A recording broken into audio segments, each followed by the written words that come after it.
النبي صلى الله عليه وسلم أخلص دينك يكفيك العمل القليل আল্লাহ নবী বলেন তোমার ঈমানটা মজবুত করে নাও, অল্প আমল নাজাতে যাওয়ার জন্য যথেষ্ট হয়ে যাবে। আল্লাহ তাআলা সূরা মুলুকের মধ্যে বলেন الذي خلق الموت والحياة ليبلوكم أيكم أحسن عملا আল্লাহ বলেন আমি মৃত্যু এবং জীবনকে সৃষ্টি করলাম, দেখবো কার আমল কত সুন্দর। যার আমল যত সুন্দর হবে ওই বান্দা আল্লাহ তত খাঁটি ফেয়ার বান্দা হয়ে যাবে। এই জন্য নামাজের মতো নামাজ 2 রাকাত পড়েন। রুকু দিলেন ঠিক মতো রুকুটা হলো না, সিজদা দিলেন তাড়াতাড়ি এবার উঠে গেলেন। অনেকে আছে নামাজ পড়ে রুকু থেকে সোজা হয়ে দাঁড়ায়ও না। আরে আল্লাহর বান্দা,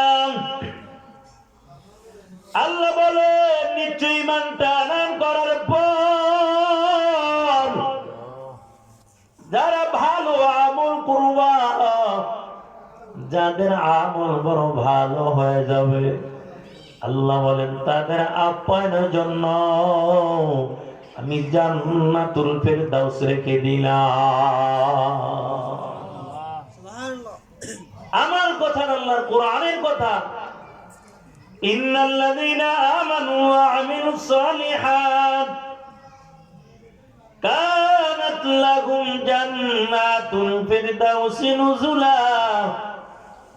আল্লাহ বলেন নিশ্চয়ই ঈমানটা আনয়ন করার পরে তাহলে বোঝা গেল ঈমান আনয়ন না করিয়া যত ভালো কাজ করবা কোনো ভালো কাজ আল্লাহর কাছে গ্রহণযোগ্য হবে না।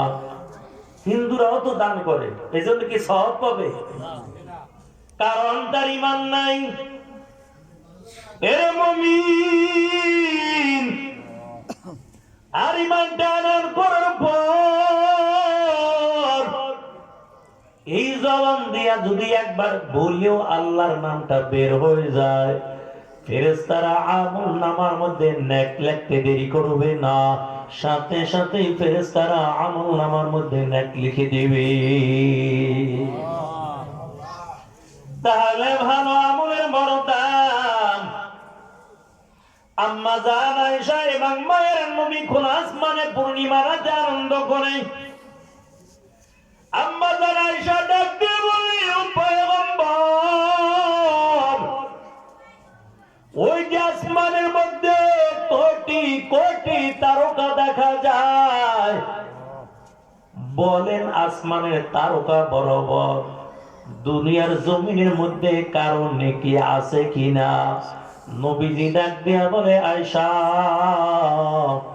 ওই আসমানে যত তারকা দেখতে পাও তার চাইতে বেশি নেকি হলো আমার সাহাবী ওমরের। আম্মা জান আয়েশার মনটা বড় মলিন হয়ে গেল। কারণ নবী কেন আমার সতীনের বাবার কথা বলল? কেন আমার আব্বা জান আবু বকরের কথা বললেন না? এই জন্য আয়েশার মনটা বড় মলিন হয়ে গেছে। আল্লাহ রসুল আয়েশার চেহারার দিকে তাকায়া নবী বুঝা ফালাইছে কেন আয়েশার মনটা মলিন। আল্লাহর নবী ডাক দেয়া কইরে, আয়েশা তুমি শুনো, আমি ওমরের কথা বললাম এই জন্য তোমার মনটা বড় মলিন। তোমার আব্বা জান আবু বকরের কথা আমি বলি নাই, এই জন্য তোমার মনটা বড় মলিন। তবে শোনো, আবু বকর নেকের সঙ্গে দুনিয়ার কোনো মানুষের তুলনা হয় না। ও আয়েশা, তাম দুনিয়ার মানুষের নেকগুলো যদি এক পাল্লায় রাখা হয় আর আবু বকরের নেকগুলো যদি আর এক পাল্লায় রাখা হয়, ওই আবু বকরের নেকের পাল্লা বেশি ভারী হয়ে যাবে। কারণ আমার সাহাবী এমন একজন মানুষ যে আবু বকর দুনিয়া বুঝে না আখিরাত চিনছে, যে আবু বকর মালিকের পরিচয় পেয়েছে, যে আবু বকরের অন্তরে দুনিয়ার মায়া নাই।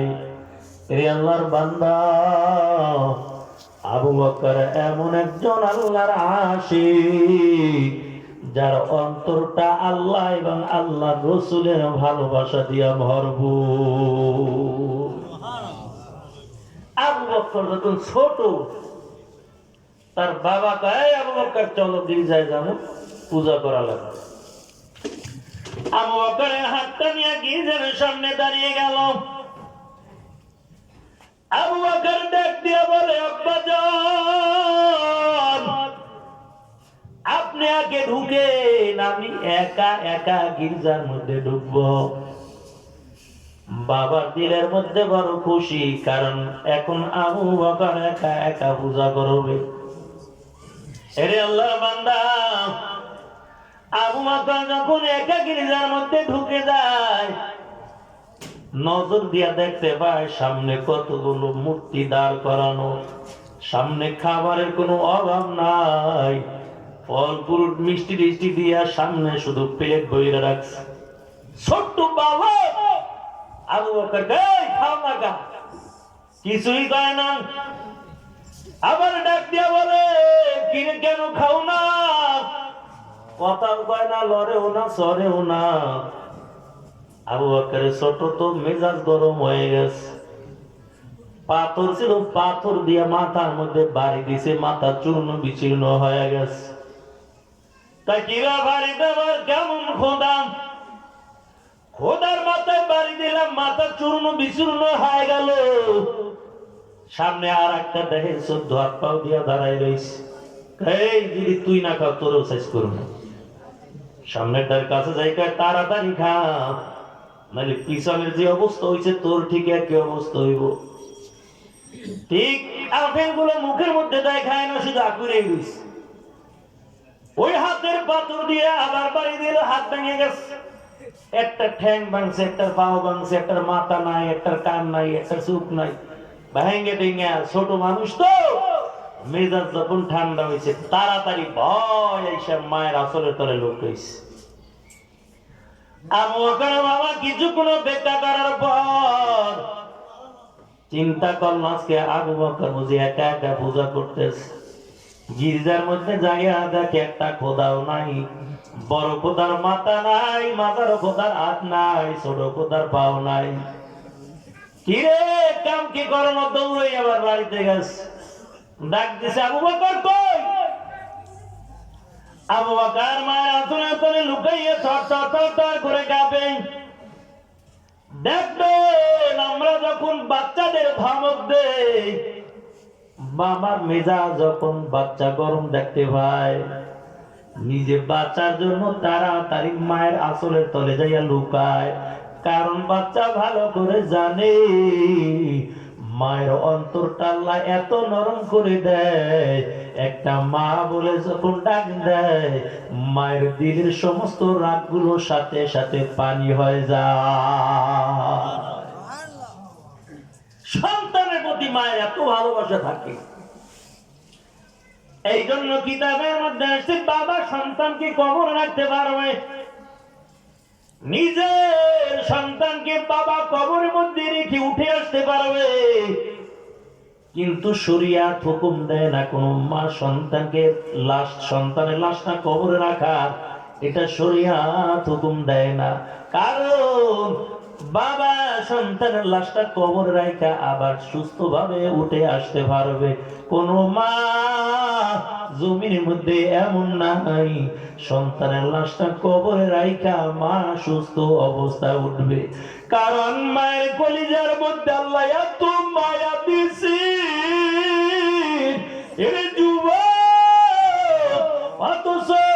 তুমি সুন্দরী বিবি ভাইয়া ওই মায়ের কলিজার মধ্যে আঘাত দাও, অথচ দুনিয়ার জমিনের মধ্যে কত মা এমন রয়েছে স্বামী নাই, সন্তানকে নিয়ে কষ্ট করে জীবনটা চালায়। এরে আল্লাহর বান্দা, অল্প বয়সে সন্তান মারা যাওয়ার কারণে কত মা পাগলের মতো হইয়া জমিনের মধ্যে ঘুরে। এরে আল্লাহর বান্দা, এই ময়দান থেকেও কত যুবক বাড়ি যাইবা, ঘরের দরজার সামনে যাইয়া মাকে মা বলে ডাক দিবা। মা সন্তানের কণ্ঠের আওয়াজ পাওয়ার পর মা ঘরের দরজাটা খুলে দিবে।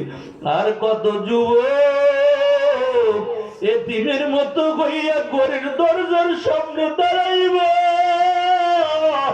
ওই মাকে মা বলে ডাক দিতে পারবা না, বাবাকে বাবা বলে ডাক দিতে পারবা না রে যুবক। মা বাবাকে সাদা কামড়ে প্যাকেট বানাইয়া অন্ধকার কমরে বাঁশ বাগানে 3.5 হাত মাটির নিচে রেখে আসলা। একদিন কাল পর্যন্ত খবর নিতে পারলা না। জানি না কার মায়ের কবরে, জানি জাহান্নামের আগুন, কার বাবার কবরে জানি জাহান্নামের সাপ বিচ্ছুগুলো পেঁচাইয়া পেঁচাইয়া কামড়ায়। এরে যুবক, ওই মা বাবার জন্য দোয়া করবা, কারণ তোমার আমার মা ছোটবেলা তোমার আমার জন্য কত কষ্ট করেছে। এরে আল্লাহর বান্দা, আল্লাহ দোয়াটা শিক্ষা দিয়ে দেয়, রব্বির হামহুমা কামা রব্বায়ানি সগীরা, রব্বির হামহুমা কামা রব্বায়ানি সগীরা। আরে যুবক ভাই, আল্লাহর গোলাম, যাদের মা নাই মার জন্য দিলটা খুলে দোয়া করবা, আর যাদের মা বাবা দুনিয়ার জমিনের মধ্যে জীবিত আছে মা বাবার খেদমত করবা। আল্লাহ রাসূল বলেন, মায়ের চেহারার দিকে যদি একটা বার নেক নজর দিয়া তাকাও, একটা কবুল হজের সওয়াব আমার আল্লাহ ওই বান্দার আমলনামার মধ্যে দান করে দিবি। মায়ের দোয়া লৌহে মুমিন, মায়ের দোয়া লও, মায়ের দোয়া লৌহে মুমিন, মায়ের দোয়া লও। বিপদে পড়বে না তুমি যখন যেথায় যাও, বিপদে পড়বে না তুমি যখন যেথায় যাও, মায়ের দোয়া লৌহে মুমিন, মায়ের দোয়া লও। একটি গেলাস পানির ফলে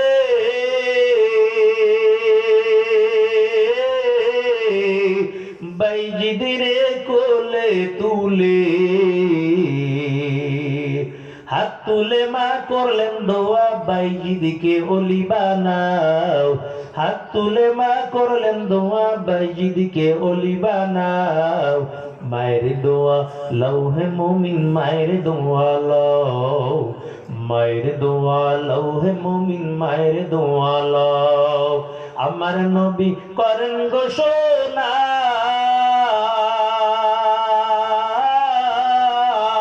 তিনের দোয়া বৃথা যায় না। সন্তানের করবে দোয়া মাকে বলে দাও, সন্তানের করবে দোয়া মাকে বলে দাও। মায়ের দোয়া লৌহে মুমিন, মায়ের দোয়া লও, মায়ের দোয়া লৌহে মুমিন, মায়ের দোয়া লও। বিপদে পড়বে না তুমি যখন যেথায় যাও, বিপদে পড়বে না তুমি যখন যেথায় যাও, মায়ের দোয়া লৌহে মুমিন, মায়ের দোয়া লও। ও নবীর উম্মতের দল, আল্লাহর নবী বলেন, মায়ের চেহারার দিকে এক নজর দিয়া তাকাইবা, তবে আমার আল্লাহ একটা কবুল হজের সওয়াব আমলনামার মধ্যে দান করে দিবেন। সাহাবীরা বলে, নবী আমার, আমি যদি একবার না যদি 2 বার তাকাই, 3 বার তাকাই, ও যুবক, একবার 2 বার 3 বার আর 100 বার না, কোন বান্দা যদি দৈনিক 100 বারও যদি মায়ের চেহারার দিকে তাকাও, আল্লাহ 100 কবুল হজের সওয়াব ওই বান্দার আমল নামার মধ্যে দান করে দিবে। নবী বলে 3 ব্যক্তির দোয়া আল্লাহ ফেরত দেয় না। মা যখন সন্তানের জন্য দোয়া করে দেয়, ওই দোয়ার মধ্যে কোনো পর্দা থাকে না, সাথে সাথে আমার আল্লাহ মায়ের দোয়া কবুল করে নিয়ে যায়। আরে মুমিন মুসলমান আল্লাহর গোলাম, দুনিয়ায় দেখবেন সন্তানের ভালোবাসার জন্য, সন্তানের মায়ার জন্য অল্প কালে যখন বাচ্চা দুনিয়া থেকে বিদায় হয়ে যায়, কত মাসুম সন্তান দুনিয়া থেকে বিদায় হয়ে যায়, মা জমির মধ্যে হাতটা থামড়ায় আর বলে আল্লাহ বুঝি কাউরে দেখলো না, আমার ইসরে দেখলো। নাউজুবিল্লাহ। অথচ আল্লাহ বান্দা তোমাকে পরীক্ষা করেন, কারণ আমার আল্লাহ বলেছে ওয়ালানাবলুওয়ান্নাকুম বিশাইইন মিনাল খাউফ والجوع ونقص من الأموال والأنفس والثمرات وبشر الصابرين।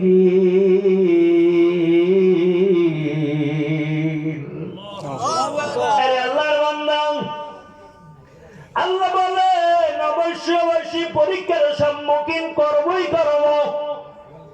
এরে মুমিন, আল্লাহ বান্দাকে দুনিয়ার জমিনে পরীক্ষা করবে, তবে আল্লাহ বলেন যারা পরীক্ষার মধ্যে ধৈর্য ধারণ করবা, আমার আল্লাহ বলেন তাদের জন্য রয়েছে জান্নাতের সুসংবাদ। ছোট্ট মাসুম সন্তান বিদায় হয়ে যায়, কারণ মা কলিজার মধ্যে মানাইতে পারে না, মায়ের কলিজাটা জ্বলে পড়ে সারকার হয়ে যায়। এই ছোট্ট মাসুম সন্তানকে কিয়ামতের ময়দানে আল্লাহ যখন বলবে, এরে বান্দা যাও যাও, তুমি আমার জান্নাতের মধ্যে ঢুকে যাও, ওই মাসুম সন্তান ডেকে ডেকে বলবে, ও তার মালিক, আমি একটু হাসরের ময়দানে আমার মাকে দেখতে চাই, হাসরের ময়দানে একটু আমার বাবাকে দেখতে চাই। হে আল্লাহর বান্দা, আল্লাহ একজন ফেরেশতাকে মায়ের সূরত দিয়া দাঁড় করাইয়া দিবে, আর একজন ফেরেশতাকে বাবার সূরত দিয়া দাঁড় করাবে। আল্লাহ বলবেন এটা তোর মা আর এটা তোর বাবা। ওই ছোট্ট মাসুম সন্তান তাড়াতাড়ি মনের মধ্যে আনন্দ নিয়া মায়ের গলা যখন জড়াইয়া ধরবে, মায়ের গলা জড়াইয়া নাকটা মায়ের বুকের সঙ্গে লাগাবে, ওই এই নাক দিয়া মায়ের কলিজা পোড়া গন্ধ পাবে না, আমার মনটা বেজার করে গলা ছেড়ে দিবি, আবার যাইয়া বাবার গলাটা ধরবে, মনটা বেজার করে বাবার গলাও ছেড়ে দিবে।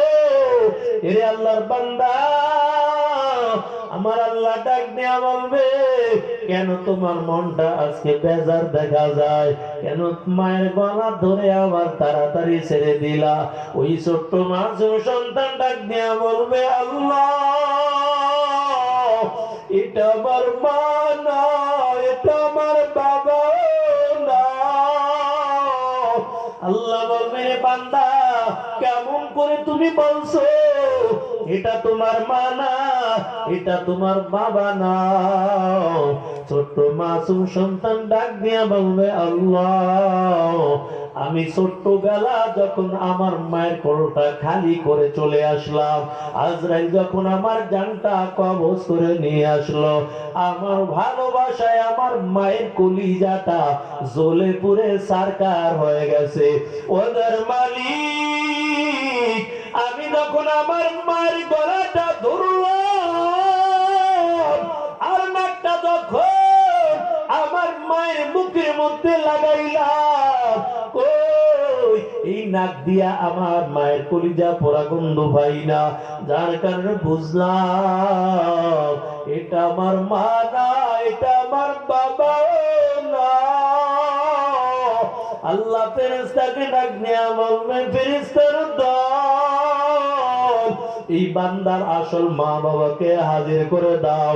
আসল মা বাবাকে যখন হাজির করে দেওয়া হবে, আল্লাহর কাছে ছোট্ট বান্দা মালিকের কাছে সুপারিশ করিয়া মা বাবাকে নিয়ে আল্লাহর জান্নাতে চলে যাবে। এই জন্য মুসিবত আসলে ধৈর্য ধারণ করা, কারণ মুসিবতে ধৈর্য ধারণ করলে আল্লাহ জান্নাত দিয়ে দেবে। আর যদি নিয়ামত পাইয়া শুকরিয়া আদায় করে, আল্লাহ তাআলা ওই বান্দাকে জান্নাত দিয়ে দেবে। হে মুমিন, আবু বকর মায়ের আঁচলের মধ্যে লুকিয়ে গেল। আবু বকরের বাবা ডাক দিয়া বলে, কই আবু বকর কই? আবু বকরের মায়ের আঁচলের মধ্যে লুকাইয়া থর থর থর থর করে কাঁপে। আবু বকরের আম্মা ডাক দিয়া বলে, কেন আমার আবু বকরকে ধমক দিয়ে আপনি কথা বলেন? আবু বকরের বাবা ডেকে বলে, রে বিবি, গির্জার মধ্যে একটা মূর্তিও নাই, সব সাইজ করে আলাইছে। আমগো বড় খোদা, হাজ্জা খোদা, মাজ্জা খোদা কিছুই নাই, সব শেষ। আবু বকর আজকে কঠিন বিচার আছে, সত্য বিচার। আবু বকরের মা চোখের পানি ছেড়ে দিয়ে কাঁদে আর বলে, স্বামী আমার, যা কিছু বলবেন আমাকে বলে দেন। আমার আবু বকর ছোট্ট বালককে আপনি কিছু বলবেন না, কারণ আবু বকর যতদিন আমার পেটের মধ্যে ছিল, আমি যখন রাত্রবেলা ঘুমাইতাম, কেমন জানি একটা আওয়াজ আমার কানের মধ্যে আসতো।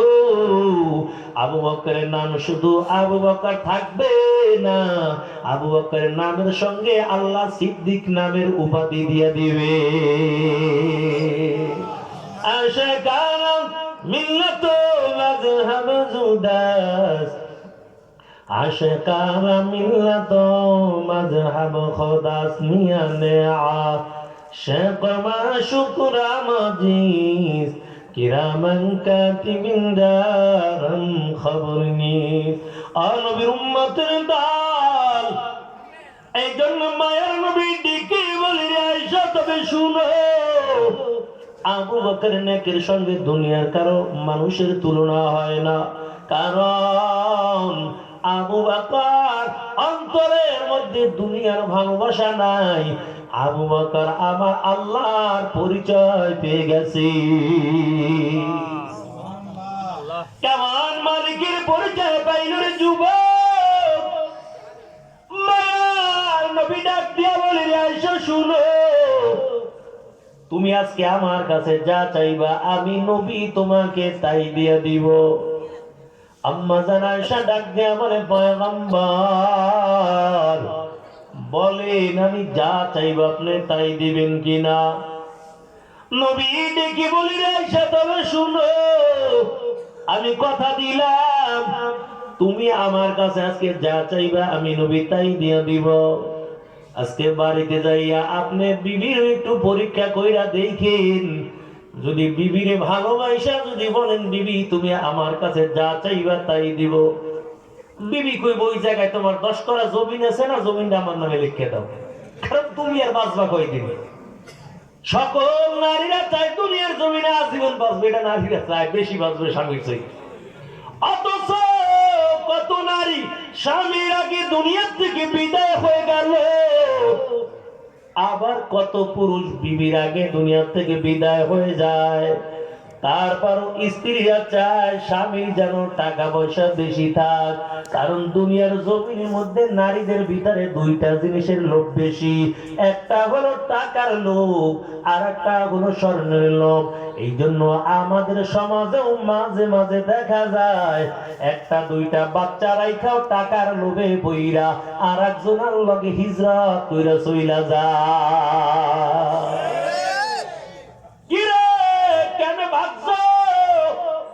ভবিষ্যৎ আছে না, বিদেশ যাওয়ার সময় বোর নামে অ্যাকাউন্ট করে গেছে, খুব ভালো ভাইয়া। বোর নামে অ্যাকাউন্টটা করার পর বউ এদিক দিয়ে আরামে খায় আর টাঙ্কি মারে অন্য পুরুষের লাগে। আর এখন তো টিকটক শরীফ বাইরে হয়ে গেছে, এরে মুমিন, কত যুবক আমার বাবা বিবাহ করালে পছন্দ হয় না, কয় আমার একটা টিকটক মাইয়া পছন্দ হয়ে গেছে।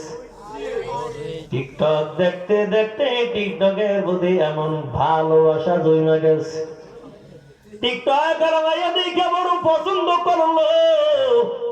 তবে যারা টিকটক কলা দেখে বিয়া করছো, ঘরের মধ্যে অশান্তি শুরু হবে। এই বউ দিয়া জীবনে আর কোনোদিন শান্তি পাওয়া লাগবে না। মোবাইলে ফিল্টার মাইরা গালের মধ্যে আদা ময়দা মাইখা গলা হইছে, চেহারার দিকে তাকাইলে মনে হয় পূর্ণিমার রাত, আর পায়ের দিকে তাকাইলে মনে হয় যেন আমাবস্যার রাত। এমন মাখছে আদা ময়দা, চেহারার দিকে তাকাইলে মনে হয় পূর্ণিমার চাঁদ, পায়ের দিকে তাকাইলে মনে হয় আমাবস্যার রাত। কথা বলেন ঠিক কিনা?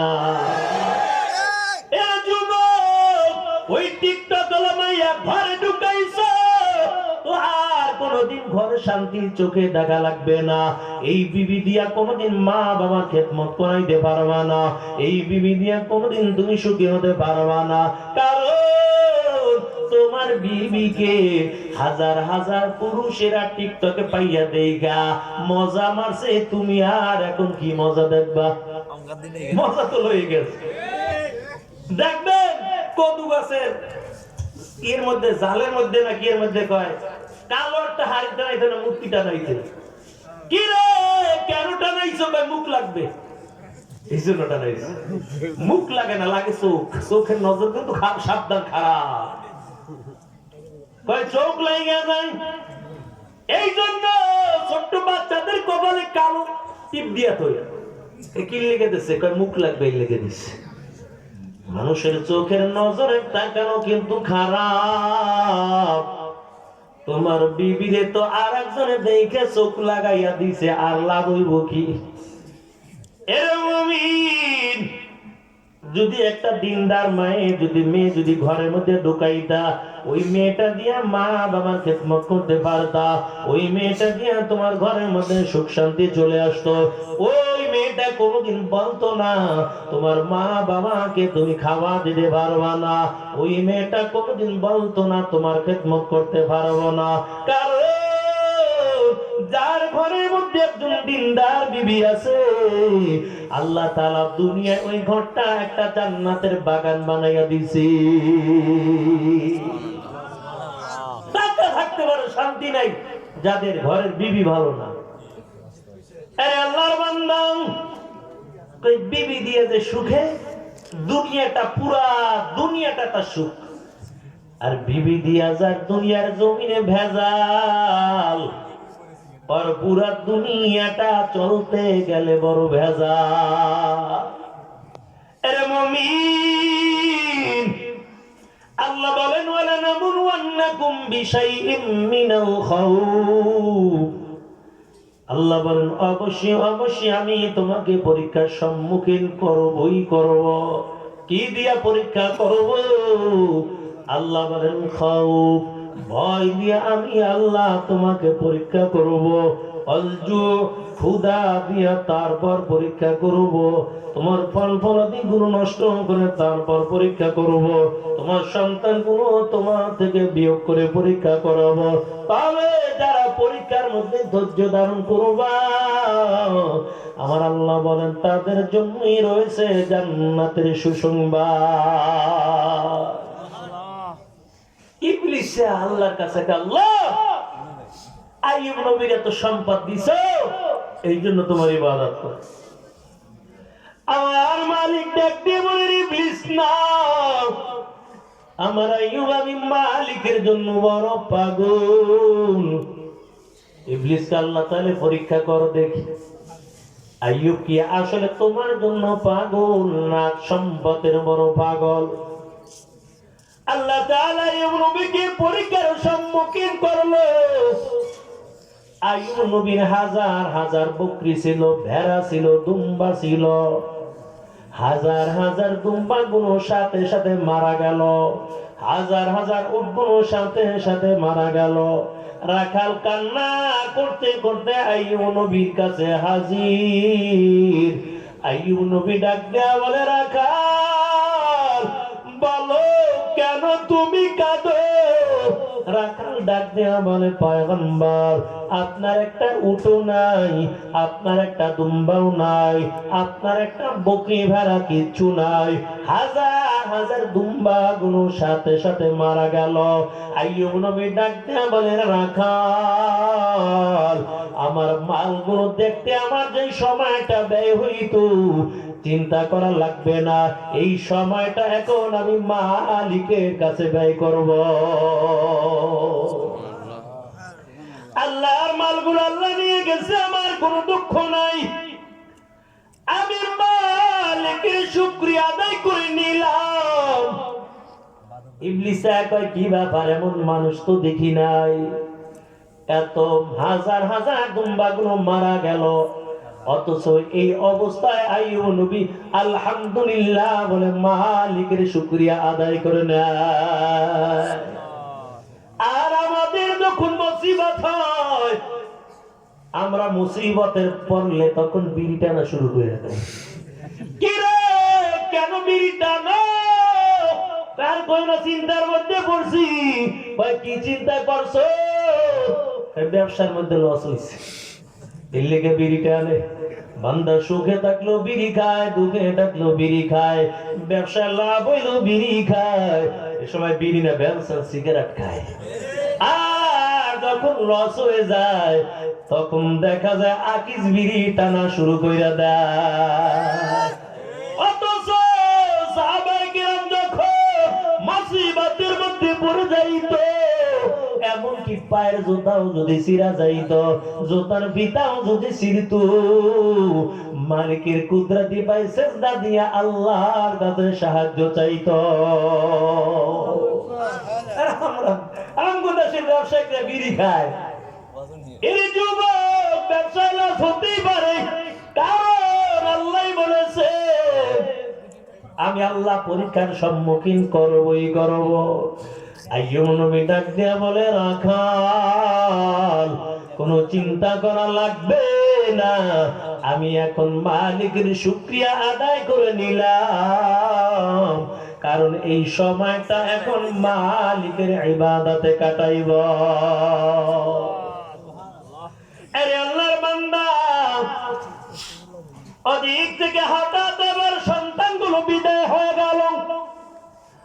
বিবির আয়েশা ডাক দিয়া বলে, ও স্বামী আমার, আপনার একজন সন্তানও বেঁচে নাই, সন্তানগুলো মারা গেল। আইয়ুব নবী ডাক দিয়া বলে, বিবি আল্লাহ এই সন্তানগুলো আমার কাছে আমানত রেখেছিল, আল্লাহর মাল আল্লাহ নিয়ে গেছে, কোনো দুঃখ নাই। ও বিবি, এর জন্য কোনো চিন্তা করবা না। ইবলিসের মনটা বড় বেজার, কি ব্যাপার, মাল গেল, সন্তান গেল, তারপর তো আল্লাহকে বলে না। আরে মুসলমান গোলাম, ইবলিস ডেকে বলে, আল্লাহ আইয়ুবকে তুমি সুন্দর শরীর দিয়েছো, স্বাস্থ্য ভালো রেখেছো, আমার আল্লাহ ডাক দেয়া বলে, ইবলিস না, আমার আইয়ুব এই জন্য আমার ইবাদত করে না, বরং আমার আইয়ুব আমি আল্লাহর জন্য বড় পাগল। এই আল্লাহর বান্দা, একটা বাতাস আইসা আইয়ুব নবীর নাকের থেকে ঢুইকা পুরো শরীরটা ফলন ধরে পছন্দ হয়ে গেছে। আইয়ুব নবীর শরীর থেকে পচা দুর্গন্ধ বের হয়। আইয়ুব নবীর উপর আল্লাহ তাআলা পরীক্ষা শুরু হয়ে গেল, পচা দুর্গন্ধ বের হয়। প্রথম বিবি আয়েশা বলে, স্বামী আমার, আপনি আমাকে তালাক দিয়া দেন, কারণ আপনার শরীরের গন্ধ আর সইতে পারি না। আইয়ুব নবী ডাক দেয়া বলে, বিবি যাও, তুমি যদি থাকতে না চাও আমি তোমাকে বিদায় করে দিলাম। দুই নাম্বার বিবি আয়েশা ডেকে বলে, স্বামী আমার, আপনি আমাকেও তালাক দিয়ে দেন। দুই নাম্বার বিবিও চলে গেল, তিন নাম্বার বিবিও তালাক নিয়ে চলে গেল, চার নাম্বার বিবি রহিমা আইয়ুব নবীর পায়ের কিনারায় বসে বসে চোখের পানি ছেড়ে দিয়া কাঁদে। আইয়ুব নবী ডাক দেয়া বলে, রহিমা বলো কেন তুমি কাঁদো? তুমি কি আমার থেকে বিদায় নিয়ে যাইবা? রহিমা ডাক দেয়া বলে, স্বামী আমার, আমি বিদায় নেওয়ার জন্য আপনার পায়ের কিনারায় বসে আমি কাঁদি না। ও স্বামী আমার, আমি এই জন্য কাঁদি, আল্লাহ এত বড় মুসিবতের মধ্যে ফালাইল, তবে আপনি আমাকে তালাক দিবেন না। যতদিন আমি দুনিয়ার জমিনে বেঁচে থাকবো, আমি রহিমা আপনার খেদমত করে করে আমার জীবনটা পার করব। আরে আল্লাহর বান্দা, আইয়ুব নবীর শরীরে পোকা বাসা বেঁধে ফেললো, শরীরটা পছন্দ হয়ে গেছে, শরীর থেকে পচা দুর্গন্ধ ছড়ায়। লোকেরা ডাক দেয়া বলে, রহিমা আইয়ুব নবীকে নিয়ে আর এলাকার মধ্যে থাকতে পারবা না, যাও যাও আইয়ুব নবীকে নিয়ে অন্য জায়গায় চলে যাও। রহিমা চোখের পানি ছেড়ে দিয়ে কাঁদে আর ডেকে বলে, বলে আমার স্বামীকে নিয়ে আমি কোথায় যাব? একটু থাকার জায়গা দেন। লোকেরা বলেন না, কারণ আইয়ুব নবীর শরীর থেকে পচা দুর্গন্ধ বের হয়, এলাকার মধ্যে আমরা থাকতে পারি না, আইয়ুব নবীকে নিয়ে তুমি গভীর জঙ্গলায় চলে যাও। রহিমা বড় চিন্তার মধ্যে পড়ে গেল। আইয়ুব নবীকে একটা চাদরের মধ্যে পেঁচাইয়া কাঁধে করে আস্তে আস্তে করে গভীর জঙ্গলার দিকে চলে গেল, যেই জায়গার মধ্যে মানুষ বসবাস করে না, এমন একটা গভীর জায়গার মধ্যে চলে গেল। এরে মুমিন, আইয়ুব নবীকে নিয়ে ওই জায়গার মধ্যে দিন কাটায়, রাত্র কাটায়। যে খাবারগুলো নিছিল, খাবারগুলো শেষ হয়ে গেল। একদিন রহিমা ডাক দেয়া বলে, স্বামী আমার, কেমন করে আপনার মুখে আমি খাবার দিব বলো? কারণ এই খাবার এনেছিলাম, খাবারগুলো শেষ হয়ে গেছে। ও স্বামী আমার, কেমন করে আমি আপনার মুখের মধ্যে খাবার দিব? তবে একটু অনুমতি দেন, আমি খাবারের জন্য একটু গ্রাম্য এলাকায় চলে যাই। আইয়ুব নবী অনুমতি দিয়ে দিল। রহিমা খাবারের জন্য গ্রামের দিকে চলে গেল। মানুষের বাড়ি বাড়ি ঘুরে আর ডেকে বলে, ও বাড়িওয়ালার দল, একটু আমাকে কাজের ব্যবস্থা করে দাও, আমি তোমার বাড়ি কাজ করব, এর বিনিময়ে আমাকে কিছু খাবার দিবা। কিন্তু এলাকায় ঘুরে ঘুরে কোনোদিন কাজ পায়, কাজ করার পরে খাবার আনে। এই খাবারটা রহিমা মুখের মধ্যে নিয়া চিবাইয়া চিবাইয়া দুনিয়ার কোন চামচ দিয়া মুখের মধ্যে দেয় না, বরং নিজের জিহ্বাকে চামচ বানায়া আস্তে করে আইয়ুব নবীর মুখের মধ্যে খাবারটা দিয়া দেয়। মুখের বস্তুগুলো উপকায় খেয়ে ফেলেছে। যদি দুনিয়ার কোন চামিচ দেয় মুখে ব্যথা পাবে, এই জন্য নিজের স্ত্রী রহিমা নিজের জিহ্বাটাকে চামিচ বানাইয়া জিহ্বার আগায় খাবারটা নিয়া আস্তে করে স্বামীর মুখের মধ্যে দিয়ে দিতে। এরে আল্লাহর বান্দা, আবার খাবারের জন্য গ্রাম্য এলাকায় চলে যায়। গ্রাম্য এলাকায় ঘোরার পর কোনদিন খাবার পায়, আবার কোনদিন খাবার না পাইয়া স্বামীর খেদমতে ব্যস্ত হয়ে যায়। এরে মুমিন, একদিনকার আবার যখন বের হয়ে গেল গ্রামে ঘুরতে ঘুরতে প্রায় বিকাল বেলা হয়ে গেল, কোথাও কাজের ব্যবস্থা করতেও পারে না, খাবারের কোনো ব্যবস্থা হয় না। যেতে যেতে এমন একটা সওদাগরের বাড়ি চলে গেল। ডাক দেয়া বলে, ও সওদাগর, একটু আমাকে কাজের ব্যবস্থা করে দেও, এর বিনিময়ে আমাকে কিছু খাবার দিবা। সওদাগরের বিবি যখন রহিমার দিকে তাকায়, ডাক দিয়া বলে রহিমা তবে আমার মনে হয় তুমি কাজের মেয়ে না, বলো তোমার আসল পরিচয়টা আমাকে দাও।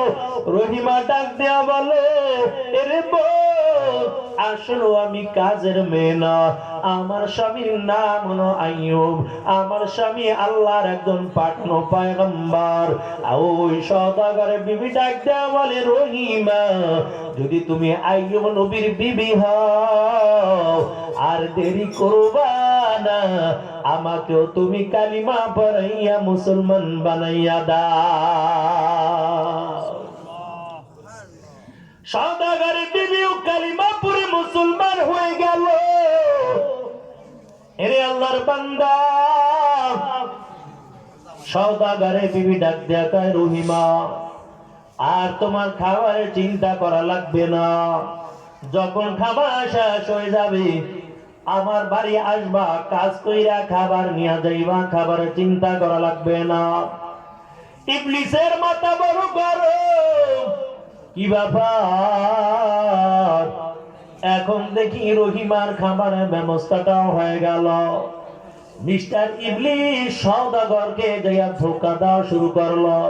ও সওদাগর, তোমার বাড়িতে এত সুন্দর রূপসী একজন নারী আসে, তুমি একটা বার তার দিকে দিয়েও তাকাইলা না। সওদাগর এমন খারাপ নজর দিকে রহিমার দিকে তাকাবে সুযোগ পায় না। তবে সওদাগরের বিবি বুইজা ফেলাইছে চোখের চাহনি ভালো না। সওদাগরের বিবি ডেকে বলে স্বামী আমার সাবধান, আমার বাড়িতে যেই নারী কাজ করার জন্য আসে তিনি সাধারণ কোন নারী না, তিনি হলেন একজন পয়গম্বরের বিবি। ও স্বামী আমার, আপনি খারাপ নজর দিয়া তার দিকে তাকাবেন না। এরে আল্লাহর বান্দা, ইবলিস ধোঁকা দেওয়ার সুযোগ পাইল না। এই জায়গার মধ্যে ইবলিস ফেল হয়ে গেল। ইবলিস আবার যাইয়া সওদাগরকে ধোঁকা দেওয়া শুরু করলো। ও সওদাগর, তবে একটা বুদ্ধি দিয়া দেই, আমার কথা শুনো। তোমার বিবিও বলেছে একজন পয়গম্বরের স্ত্রী, আমিও জানি এই রহিমা হলো একজন পয়গম্বরের স্ত্রী, তবে একটা বুদ্ধি দে, তুমি রহিমার মাথার কিছু চুল যদি কেটে রাখতে পারো তোমার আর কোনোদিন কোনো কষ্ট হবে না। তোমার বিবির সঙ্গে রহিমার সঙ্গে ভালো একটা সম্পর্ক। তোমার বিবিকে বলো রহিমার যেন জামা কাইটা রাইখা দেয়, অথবা মাথার চুলগুলো যেন কেটে রাইখা দেয়।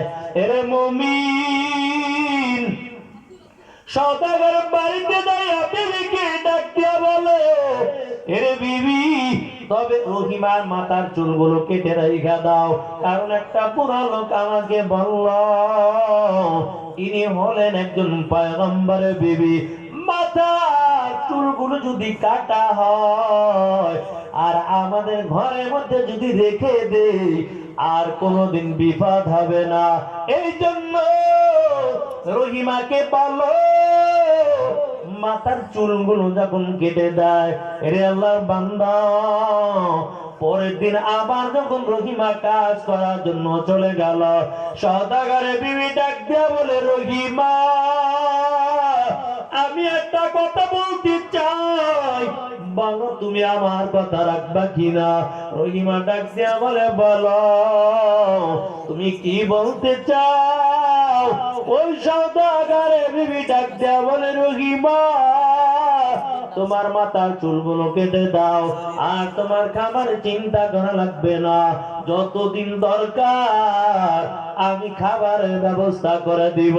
রহিমা চোখের পানিগুলো ছেড়ে দিয়া ডাক দিয়া বলে আরে বাপ, আমার মাথার চুলগুলো কেটে দেওয়া যাবে না, তার একমাত্র কারণ আমার স্বামী শোয়ার থেকে বসতেও পারে না, তবে তো শোয়ার থেকে বসার জন্য যখন চেষ্টা করে আমার মাথার চুলগুলো ছেড়ে দেই, আমার স্বামী চুলগুলো ভর করে আস্তে করে উঠে বসে যায়। ওই শুধু তাই না, আমার স্বামীর শরীর বেয়ে রক্ত পুষ্পগুলো পারে, এই চুলগুলো দিয়া আমার স্বামী রক্ত পুঁজগুলো আমি আস্তে আস্তে করে মুছে দেই। ও বোন আমার মাথার চুলগুলো কেটে দেওয়া যাবে না। এর মুমিন রহিমা ডাক দিয়া বলে, আরে বোন, তবে সামান্য কিছু চুল কেটে দাও। বারবার বারবার অনুরোধ করার পর সামান্য কিছু চুল ওই সওদাগরের বিবি কেটে রাখলো। এরে আল্লাহর বান্দা, ইবলিসা আইয়ুব নবীর কাছে আয়েশা ডাক দিয়া বলে, পয়গম্বর আপনি কি জানেন রহিমা কোথা থেকে খাবার আইন আপনাকে খাওয়ায়? ও নবী আমার, আপনার তো কোনো খবর নাই। রহিমা গ্রামে যাইয়া মানুষের বাড়ি চুরি কইরা অপকর্ম করার পর খাবার গুলো আইনা আপনাকে খাওয়ায়। আইয়ুব নবী ডাক দিয়া বলে, না, আমার রহিমা এমন কাজ করতে পারে না। ইবলিস ডেকে বলে, পয়গম্বর যদি আপনার বিশ্বাস না হয়, আজকে রহিমা যখন বাড়ি আসবে একটু রহিমার মাথার চুলটা চেক করবেন। কারণ রহিমা অপকর্ম করার পর, চুরি করার পর মানুষের কাছে ধরা খেয়ে গেছে, আর গ্রামের লোকেরা আজকে রহিমার মাথার চুলগুলো কেটে দিয়েছে। কেমন হয়েছে? ধোকা দিয়ে দিল। আরে আল্লাহর বান্দা, ওদিক থেকে আইয়ুব নবীর কাছে যখন সন্ধ্যাবেলা যখন রহিমা হাজির হয়ে গেল, আইয়ুব নবীর মেজাজ বড় গরম। ডেকে ডেকে বলে, রহিমা তোমার হাতের খাবার আর আমাকে খাওয়াইবা না? আর রহিমা বলো, কেমন করে তুমি খাবার এনেছো? রহিমা ডাক দিয়া বলে, স্বামী আমার, আমি মানুষের বাড়ি কাজ করার পর তারপরে খাবার আইনা হালাল খাবার আপনাকে খাওয়াই। আইয়ুব নবী ডাক দিয়া বলে, রহিমা, একটা লোক বলে গেল তুমি নাকি চুরি কইরা খাবার আইনা আমাকে খাওয়াও। রহিমা ডাক দিয়া বলে, আস্তাগফিরুল্লাহ, আপনি এমন কথাও বলবেন না, এমন চিন্তাও করবেন না, এমন গুনাহ আমি করি নাই। আমি হালাল খাবার আইনা আপনার বুকের মধ্যে দেই। আইয়ুব নবী ডাক দিয়া বলে, রহিমা, তবে তোমার মাথার চুলগুলো একটু পরীক্ষা করতে চাই, একটু তোমার মাথার চুলগুলো খুলে দাও। কারণ একটা লোক বলে গেল তুমি ধরা খেয়েছো, মানুষে তোমার মাথার চুল কেটে রেখেছে। ও রহিমা, একটু মাথার চুলগুলো খুলে দাও। রহিমা যখন মাথার চুলগুলো ছেড়ে দিল, আইয়ুব নবী সামান্য কিছু চুল কাটা দেখতে পায়। আইয়ুব নবী ডাক দেয়া বলে, রহিমা, ওই লোকটা যা বললো আর তোমার মাথার চুল কাটা দেখা যায়, আমি প্রমাণ পাইলাম অবশ্যই তুমি বুঝি চুরি কইরা খাবার খাওয়াইছো। তবে শুনো, আমি আল্লাহর কসম খেয়ে বললাম, আল্লাহ যদি আমাকে সুস্থ করে দেয় 100 বেতের আঘাত আমি তোমাকে করব। আইয়ুব নবী কসম কেটে ফেলল। এই আল্লাহর বান্দা রহিমাকে কাছেও আসতে দেয় না। একটু দূরে যাইয়া আল্লাহর কাছে হাত দুইটা বাড়াইয়া রহিমা চোখের পানি ছেড়ে দিয়া কাঁদে। আসমানের দিকে তাকাইয়া চোখের পানি ছেড়ে দিয়া কাঁদে, আর ডাক দিয়া বলে, আল্লাহ, তুমি তো জানো আমি গুনাহ করছি কিনা। আল্লাহ, তুমি তো ভালো জানো। ও মালিক, তবে আমি গুনাহ করি নাই। কে জানি আয়েশা আমার নামে মিথ্যা অপবাদটা দিল। আল্লাহ, দুনিয়ায় আমার কোনো সাক্ষী নাই, আমার সাক্ষী হলো একমাত্র আপনি নিজে। আল্লাহ, তুমি সত্যকে প্রমাণ করে দাও, কারণ দুনিয়ার জমিনের মধ্যে আমার সাক্ষী নেই, আমার সাক্ষী হলো আল্লাহ তুমি। আইয়ুব নবী রহিমাকে কাছে আসতে দেয় না। আমার পরের দিন রহিমা খাবারের জন্য গ্রামে চলে গেল। খাবার নিয়ে আসার পর আইয়ুব নবীকে দেয়, আইয়ুব নবী খাবার খায় না। এরে আল্লাহর বান্দা, রহিমা শুধু চোখের পানি আর বলে স্বামী আমার কেমন করে আপনাকে বুঝাইব, আপনাকে বুঝানোর মতো আমার কোনো ক্ষমতা নাই, তবে এতটুকু বিশ্বাস রাখেন আমি অপকর্ম করি নাই, গুনার কাজ করি নাই, হালাল খাবার আইনা আপনাকে খাওয়াই। আইয়ুব নবীর মেজাজ বড় গরম, ডাক দিয়া বলে রহিমা তুমি আমার কাছে আসবা না। এরে আল্লাহর বান্দা, রহিম আমার পরের খাবারের জন্য চলে গেল।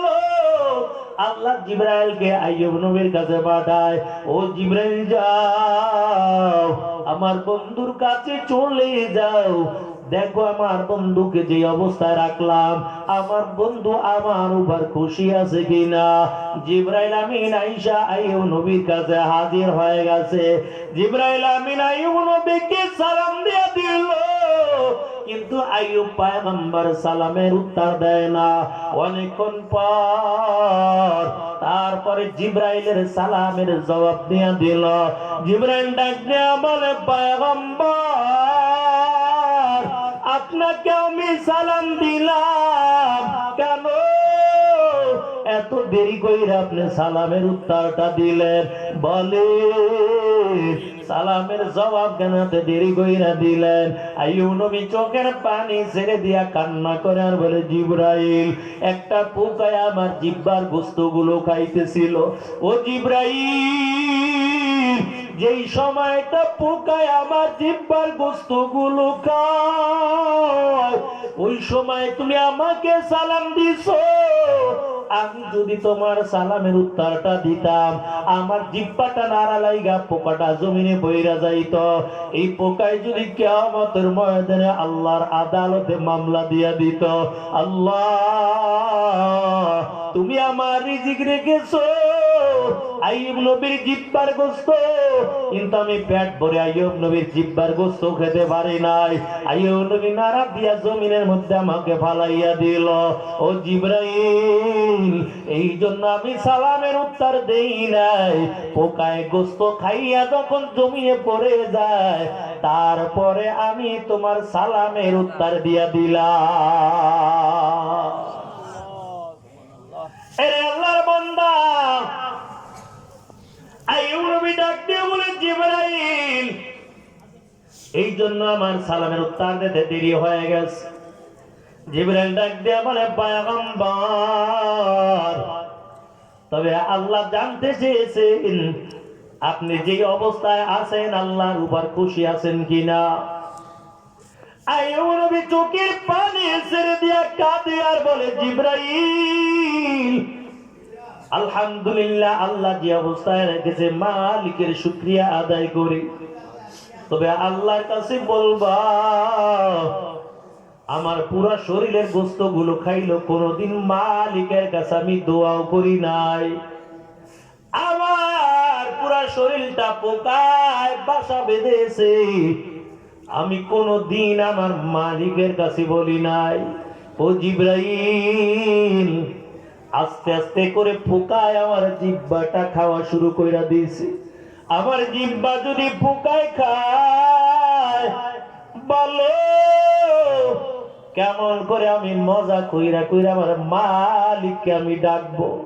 ও জিবরাইল আল্লাহকে বলবা আল্লাহ যেন আমার জিহ্বাটাকে একটু হেফাজত রাখেন। আমার পুরো শরীরে গোশত খাইলো তারপর কোনো দুঃখ নাই, আল্লাহ যেন পোকা থেকে আমার জিহ্বাটাকে একটু হেফাজত রাইখা দেয়। এরে আল্লাহর বান্দা আমার আল্লাহর কাছে কথা এত পছন্দ হয়ে গেল, আল্লাহ ডেকে বলে জিবরাইল আমার বন্ধুকে বলো আমি আইয়ুব নবীকে পরীক্ষার মধ্যে ফালাইলাম, আবার আইয়ুব নবীকে পরীক্ষার মধ্যে পাশ করাইয়া দিলাম।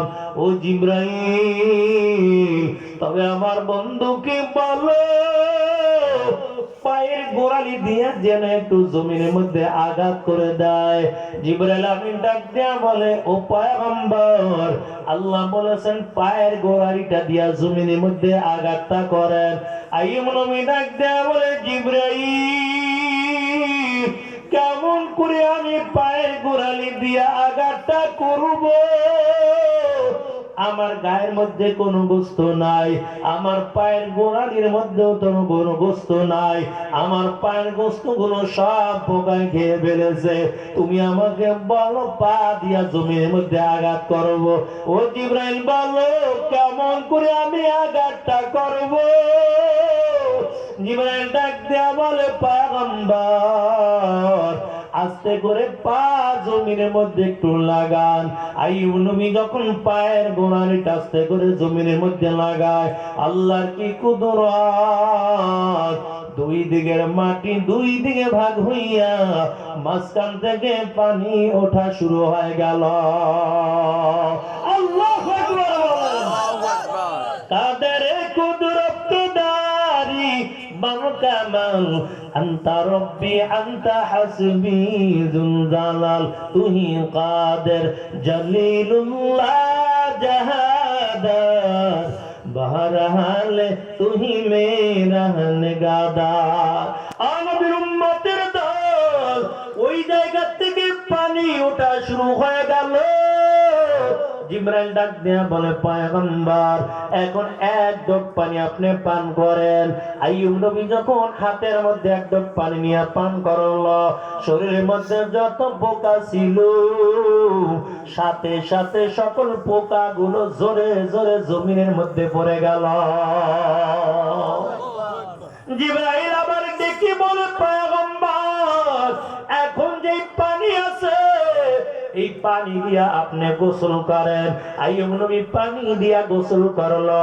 গোসলটা করার পর শরীরটা এত সুন্দর হয়ে গেছে, আল্লাহ আগে যেমন স্বাস্থ্য দিয়েছিল, আমার আল্লাহ আগে যেমন সৌন্দর্য দান করেছিল, সাথে সাথে আমার আল্লাহ তার চাইতেও বেশি দ্বিগুণ সৌন্দর্য দান করেছে। আরে মুমিন মুসলমান আল্লাহর গোলাম, ওদিক থেকে রহিমা সন্ধ্যাবেলা বাড়ি হাজির। আয়েশা আর আইয়ুব পয়গম্বরকে দেখে না, আর স্বামীকে খুঁজে পায় না। একবার পাগলের মতো হইয়া ডানে যায়, আবার পাগলের মতো হইয়া বামে যায়, এমন বড় পাগল পারা হয়ে গেল। আইয়ুব নবী দূরের থেকে তাকাইয়া তাকাইয়া দেখতেছে কি ব্যাপার, রহিমা তো আমার জন্য বড় পাগল পারা হয়ে গেল। ওই রহিমা চোখের পানি ছেড়ে দিয়ে কাঁদে, আবার ডানে দৌড়ায়, আবার তাড়াতাড়ি বামে যায়, আবার সামনে যায়, এমন করে করে বড় পাগলের মতো হয়ে গেল।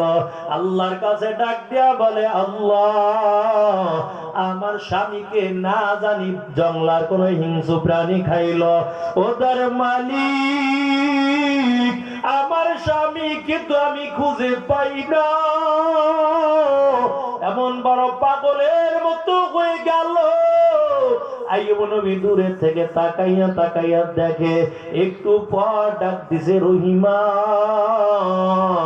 রহিমাকে যখন ডাক দেয়, রহিমা কণ্ঠের আওয়াজ পাইয়া আইয়ুব নবীর চেহারার দিকে নজর ভরে গেল, তবে চিনতে পারে না, কারণ পুরা শরীরটা ছিল পোকায় বাসা বাঁধা। এখন কত সুন্দর চেহারা দেখা যায়। আবার মাগরিবের সময় হয়ে গেছে, অন্ধকার অন্ধকার ভাব।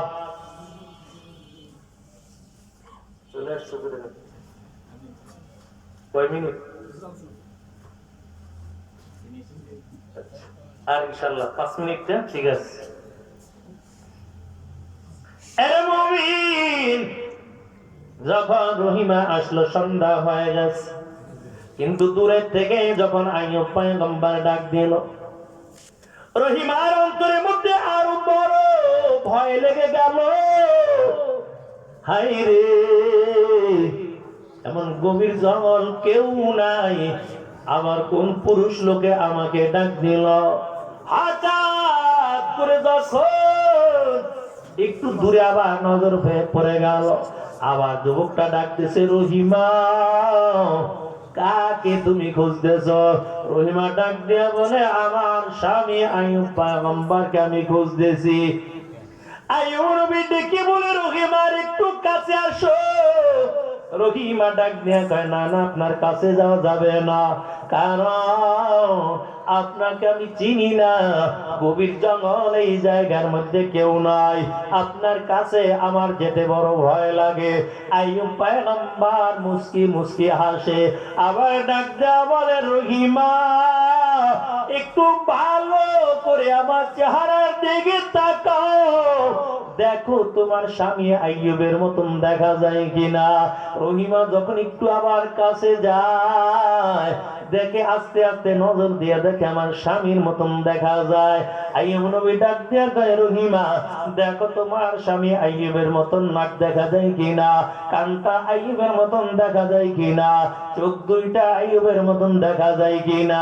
রহিমা বড় অবাক হয়ে গেল, এরে মুমিন, আস্তে আস্তে যখন কাছে চলে গেল, আসলে রহিমা দেখতে পায় এটা অন্য কেহ না, ইনি হলেন আল্লাহর পাঠানো পয়গম্বর আইয়ুব। রহিমা বড় অবাক হয়ে গেল, ডাক দিয়া বলে, স্বামী আমার, কেমন করে আপনি এত তাড়াতাড়ি সুন্দর, এত সুস্থ হয়ে গেলেন? রে আল্লাহর বান্দা,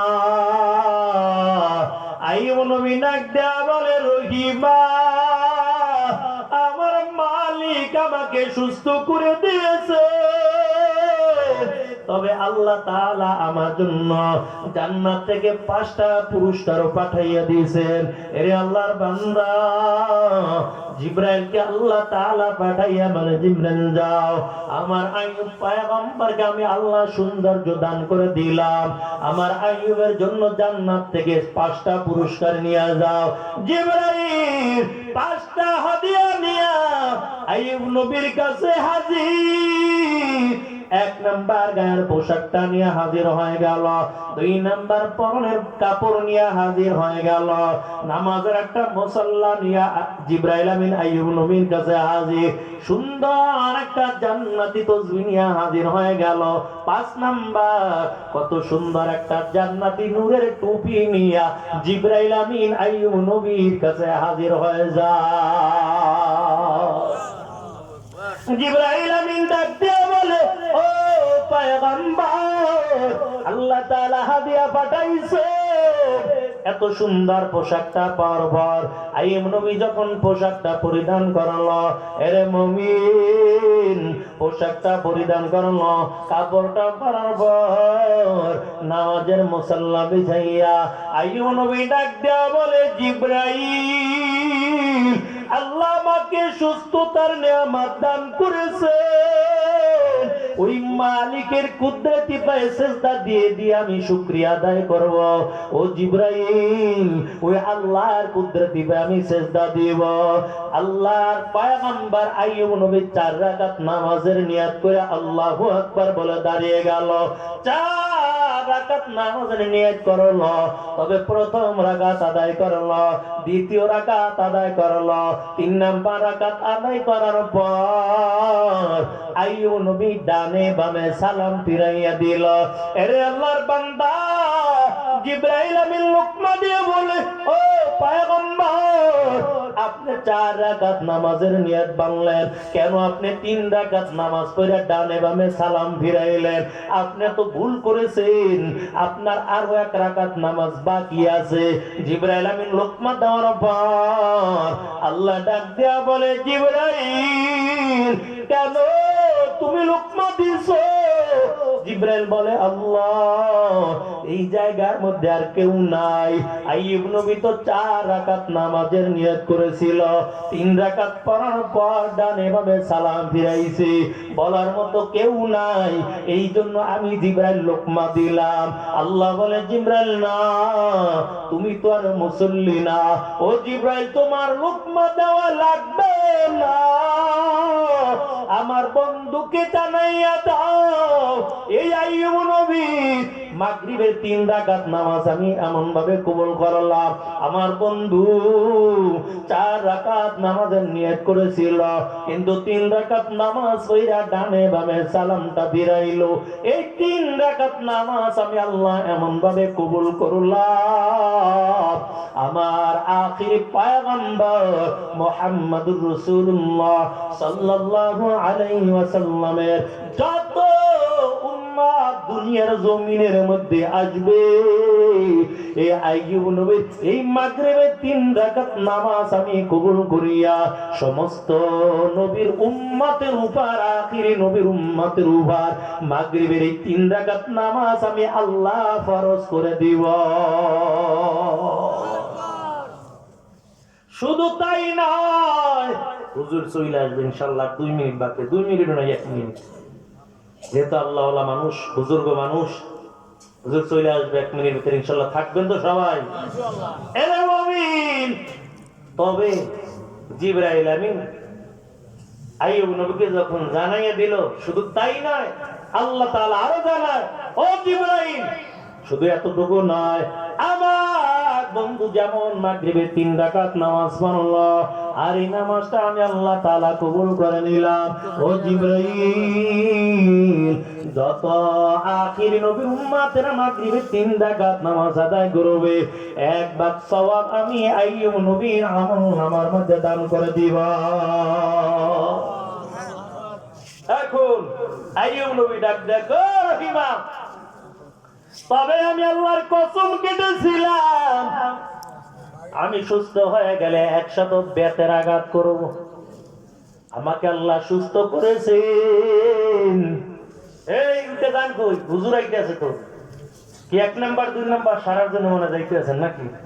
তাড়াতাড়ি সারিয়া তাড়াতাড়ি এবার, কেন যিনি প্রধান বক্তা খুব আল্লাহওয়ালা মানুষ, অনেক বড় আলেম বুজুর্গ মানুষ, ওনার জবান থেকে দামি দামি কথাগুলো বের হবে, অবশ্যই মন ভরে ভরে সবাই শুনবেন ইনশাআল্লাহ। এই আল্লাহর বান্দা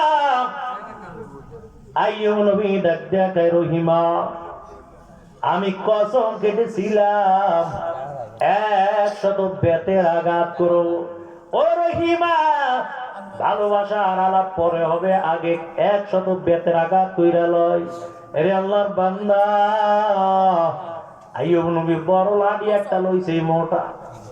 জিবরাইল আমিন আয়েশা দেখে বলে, পয়গম্বর যেই লাঠি লইছেন এত মোটা, কিন্তু একটা বাড়ি দিলে তো রহিমার আর ঘুরতে পাইবেন না, আবার 100 বেতের আঘাত কেমন করে করবেন? আইয়ুব নবী ডাক দেয়া কয়, রহিমা আমি কসম কেটেছিলাম 100 বেতের আঘাত করব, এই জন্য আমি লাঠি লইলাম, বেত হাতে নিলাম, এই লাঠি দিয়া বেত দিয়ে 100 আঘাত করতে চাই। জিবরাইল আমিন ডাক দেয়া বলে, পয়গম্বর 100 বেতের আঘাত এই লাঠি দিয়ে আপনার করা লাগবে না, আল্লাহ তাআলা তো সুন্দর একটা সুযোগ কইরা দিয়েছে, আপনি 100 লাঠি একত্রিত করার পর একটা আঘাত করবেন তো 100 বেতের বাড়ির হুকুম আদায় হয়ে যাবে। যতটুকু আলোচনা করলাম আর সামনে বাড়াইলাম না, এর মধ্যে আল্লাহ তাআলা আমাদেরকে রাসূলের সুন্নাত তরিকায় আল্লাহর হুকুমগুলো পালন করার তৌফিক দান করুন, বলেন আমিন। ঈমান নিয়ে যেন আমরা সকলেই কবরে যেতে পারি, বলেন আমিন। আল্লাহ তাআলা আমাদের সকলে হায়াতের মধ্যে, আমলের মধ্যে, ঈমানের মধ্যে আল্লাহ তাআলা যেন বরকত বাড়াইয়া দেয়, বলেন আমিন। এই মাদ্রাসাখানাকে যেন ছাত্র দিয়ে আল্লাহ তাআলা ভরপুর করে দেয়, বলেন আমিন। ওয়া আখির দাওয়ানা আলহামদুলিল্লাহি রাব্বিল আলামিন। আসসালামু আলাইকুম ওয়া রাহমাতুল্লাহি ওয়া বারাকাতুহু।